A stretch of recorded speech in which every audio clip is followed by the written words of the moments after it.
Momento de análisis aquí en BTV Noticias y recibimos a Eduardo Botinelli. La verdad que nos quedaríamos hablando de la situación argentina, porque nos gusta todo, ¿no? En un asado de periodistas y de los que tantas veces te invitan y vas, o de políticos, uno de los grandes temas para hablar sin duda es Argentina, pero nos convoca a nuestro Parlamento. Exactamente, porque tuvimos... ¿Qué tal, Nicolás? Nos saludamos antes. El sábado tuvimos la asunción de la del nuevo Parlamento con una característica peculiar, digamos, a lo que estamos acostumbrados. Es la primera vez que el Frente Amplio le toca gobernar sin mayoría parlamentaria propia en las dos cámaras. En este caso tiene una mayoría holgada, digamos, en la Cámara de Senadores, pues tiene 17 senadores, 16 electos, más la vicepresidenta de la República y presidenta de la Asamblea General, y tiene 48 diputados. Es decir, le faltan 2 votos o dos bancas para alcanzar la mayoría en la Cámara de Diputados. Y esto es una configuración que ha sido muy poco frecuente en el Uruguay, porque lo más habitual es que el gobierno tiene mayoría propia o a partir de la conformación de una coalición en las dos cámaras, ¿no? Es decir, sea por elección propia, como fue digamos, la primera mitad del siglo XX, o como fue los gobiernos del Frente Amplio, es decir, partidos que tenían la mayoría propia, o si no con coaliciones como es esta que terminó ahora la legislatura. Hubo algunas excepciones. En el periodo 47-51, con un gobierno del Partido Colorado, se dio una coyuntura muy similar, que tenía 16 senadores y 47 diputados. Pero contaba, de alguna forma, el Partido Colorado con una especie de concertación con el Partido Nacional Independiente y con la Unión Cívica. Es decir, si bien no la tenía propia ni era una coalición estrictamente, terminó funcionando como tal. El Frente Amplio no tiene en la oposición un partido con el cual no esté dentro del Frente Amplio, pero tenga sintonía. Bueno, no. Como en su momento sucedió con el Nuevo Espacio. Claro. No tiene un espacio así de rápida negociación. Hoy no aparece, ni tampoco parece ser la línea que han querido seguir, porque ahora lo reenganchamos esto, porque tampoco fue una línea del Frente Amplio de decir, bueno, hagamos una coalición con Cabildo Abierto, hagamos una coalición con Identidad Soberana, claro, en el hipotético caso, digamos, tratar de hacerlo para llegar a esos 2 votos que le faltan. Bueno, eso no fue. Después tenemos otros casos, como en el año 62, donde el Partido Nacional no tuvo mayoría en ninguna de las dos cámaras, tuvo 15 senadores y 48 diputados, y el otro caso es a la salida de la dictadura, la restauración democrática, que el Partido Colorado tiene 13 senadores, 41 diputados, pero en un contexto histórico distinto, claro, y además porque se había conformado una concertación nacional que incluía a todos los partidos políticos. Y lo otro, con lo que hay algún tipo de confusión, es con lo que sucedió en el 2002, porque el gobierno de Jorge Valle, del 2000 al 2005, conformó una coalición de gobierno, Partido Colorado, Partido Nacional. Y el Partido Nacional en el año 2002 se retira del gobierno, pero la diferencia es que sostiene y mantiene la mayoría, o la coalición funcionando como mayoría, en las cámaras de diputados y en la Cámara de Senadores. Se retira del Ejecutivo. Se retiró del Ejecutivo. Entonces, esta conformación que tenemos de un gobierno, primero, sin mayoría propia en las dos cámaras, y además con digamos, el añadido de que sí tiene mayoría en una de las cámaras y no en la Cámara de Diputados. Y esto quizás es lo más infrecuente o lo distinto que tiene esta legislatura. Ahí lo vemos a Daniel Cayani, lo estábamos viendo en imágenes, y en la comparecencia ante la prensa que tuvo a la salida de esta reunión de coordinación entre lo que va a ser el futuro oficialismo y la oposición, utilizó un término que a mí me pareció no menor. Estaba hablando del tema de los organismos de Contralor y la integración de la oposición, y dijo, bueno, pero lo primero que tenemos que hacer es definir qué oposición, porque hay varias oposiciones, dijo. Sí. Y marcó, ¿no? O sea, ¿con quién se negocia? Con la coalición como coalición, se negocia con los partidos integrantes de la coalición de acuerdo a sus votos.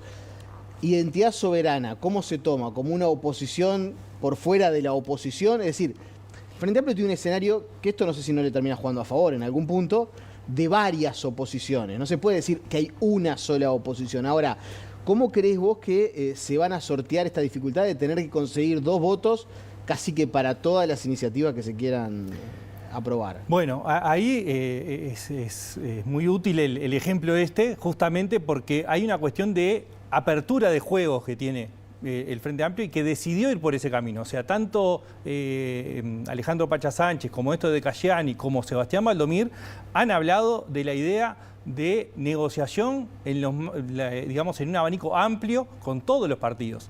Y no en esto que hablábamos recién de tratar de generar una coalición o un acuerdo con algún partido en particular para tener los votos en diputados, sino que va a ser la lógica de en cada proyecto que haya que negociar, se va a negociar con cada uno por separado.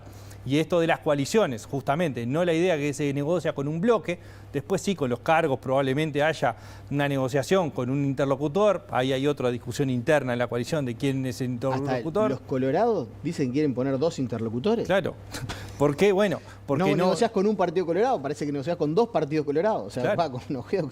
Bueno, en el Partido Nacional también estuvo la discusión interna de quién debía ser, si tenía que ser uno solo, como termina siendo Álvaro Delgado, o tenía que haber más de un interlocutor. Bueno, todo eso es parte de que se visualiza en este punto específico, pero que va a estar presente a lo largo de los 5 años. Tanto en la negociación, en el caso del Senado, probablemente haya menos necesidad de negociación, si estamos hablando solo del Senado. Pero en realidad eso que se negocia en el Senado se va a trasladar a la Cámara de Diputados y ahí es parte de la negociación entre las partes. Entonces ahí hemos hablado varias veces el rol de Alejandro Pacha Sánchez como secretario de Presidencia y articulador. Articulador también para el caso del Parlamento desde Presidencia de la República. Lo que mencionabas, Daniel Casciani, como primer senador, también aparece como un necesario articulador en el Senado. Está el rol de Charles Carrera, como coordinador parlamentario del MPP, tanto en el Senado como en diputados, entonces va a tener un rol de articulación sin ser senador por haber renunciado a la banca. Y después aparece el juego específico en diputados, que es donde termina siendo el lugar donde necesita los votos el Frente Amplio, ¿no? Los votos específicos. Y ahí no aparece nada menor la decisión que fue tomando el MPP, porque el MPP puso en la lista a diputados en Montevideo a Cecilia Cairo primero y Sebastián Baldomir segundo, con la idea de que Cecilia Cairo salía senadora y además terminó en el Ministerio de Vivienda. Es decir, asignó en realidad al primer diputado el rol de Sebastián Baldomir, que es visto por los otros, no solamente por los propios, sino por los otros también, como una persona de diálogo y de negociación. Y que además, y esto es literal, no es figurado, es un gran ajedrecista. Sí, es fanático del ajedrez, así que esto de mover jugadas y anticipar, algo sabe. Lo último, y después quiero una breve reflexión sobre algo que me parece importante también, de esto que veníamos hablando. ¿Cómo se va a comportar la coalición? ¿No? Porque hay un liderazgo que es claro de la calle Pou en el Partido Nacional. Ahora, los diputados del Partido Colorado, de Cabildo Abierto, van a responder si el día de mañana la calle Pou dice, che, esto abroquelemos no y digamos que no, o van a abrir el juego al Frente Amplio, ¿no? Porque para negociar hay que ver también qué rol juega la coalición y qué tan abroquelada se presenta ante la discusión de los temas. Bueno, sin dudas. Que hay algunos que ya, y con esto nos metemos en el otro, no son sencillos, ¿no? O sea, hay asuntos donde presupuesto, todo lo que se viene, juegan un montón de lógicas que no son tan sencillas de unificar. No, sin dudas hay un primer tema, es las negociaciones que implican tiempo, implican dejar cosas de lado, desde la propuesta inicial de una ley impulsada por el oficialismo o también por la oposición para la búsqueda del oficialismo o desde el Poder Ejecutivo.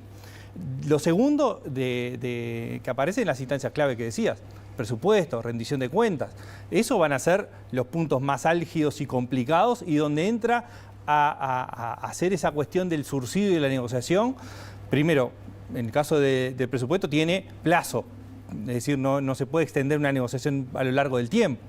Y lo otro es que además pensamos, en general se piensa, bueno, la discusión del presupuesto. El presupuesto no es el cuánta plata va para cada lado, es el presupuesto, son las asignaciones, pero también en el presupuesto hay modificaciones legislativas, hay incorporaciones de artículos. Entonces, creo que ahí pasa el primer punto, es decir, cuánto se negocia, o el punto clave va a estar cuánto de lo original se modifica en esa negociación.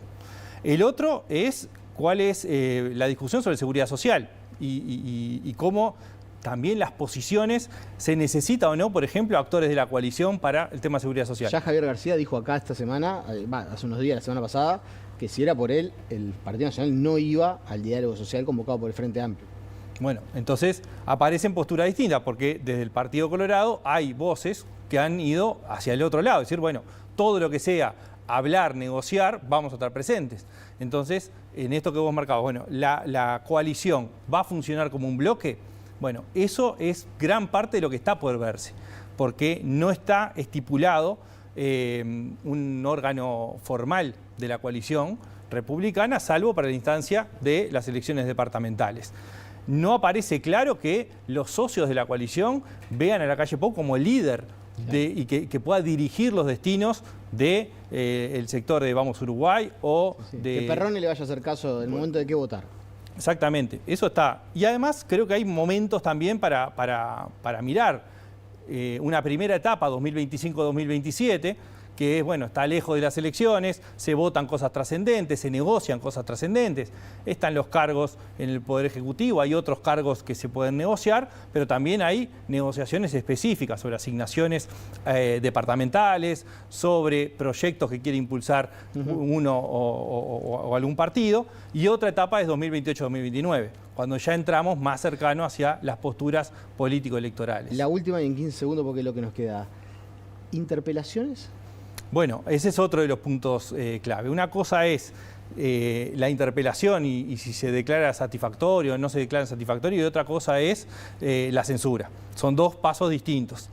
Las interpelaciones tiene minoría del Frente Amplio en el caso que sean en diputados. Y en el caso que sea en Senado tiene la mayoría. Y eso también seguramente se va a elegir, porque no hay duda que el elenco que tiene el oficialismo en el Senado es muy, la oposición en el Senado es muy fuerte. Es decir, para una interpelación probablemente le sirva más, digamos, desde el punto de vista de discusión, hacerla en el Senado. Pero ahora, no tiene los votos. Pero no tiene los votos, ¿no? Entonces, eso va a ser parte de lo que vamos a estar viendo en este periodo. Eduardo, muchas gracias. Gracias a ti. Nos volvemos a reencontrar la semana que viene.